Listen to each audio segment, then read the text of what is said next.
វេសិនដជាដកទៀនបារមីដំណើរយាងចេញពីព្រះនគររបស់ព្រះវេស្សន្តរក្នុងដំណើរយាងចេញពីព្រះនគរព្រះវេស្សន្តរនិងក្រុមគ្រួសារ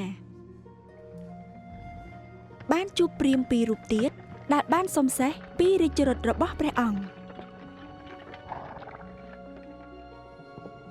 ដោយមិនស្ទាក់ស្ទើរព្រះវេស្សន្តរបានប្រទានសេះដល់ពួកគេបើទោះព្រះអង្គទ្រង់ជ្រាបថានឹងត្រូវយាងដោយថ្មើរជើងក៏ដោយទេវតាបានស្ងើចសរសើរចំពោះទឹកចិត្តសប្បុរសរបស់ព្រះវេស្សន្តរហើយបានប្រទានម្រឹកចំនួន2ក្បាលដល់ព្រះអង្គដើម្បីជំនួសសេះប៉ុន្តែមិនយូរប៉ុន្មានមនុស្សកាន់តែច្រើនបានមកដល់និងសុំរាជរថពីព្រះអង្គដោយមិនស្ទាក់ស្ទើរព្រះវេស្សន្តរបានប្រទានតាមសំណើម្ដងទៀត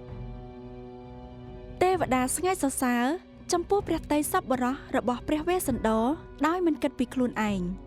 ហើយបានបង្រួញចម្ងាយផ្លូវធ្វើដំណើរដោយអនុញ្ញាតឲ្យតែគ្រួសាររបស់ព្រះអង្គទៅដល់ទីស្នាក់អាស្រ័យនៅលើភ្នំគិរីវង្គតត្រឹមរយៈពេលតែ1ថ្ងៃប៉ុណ្ណោះ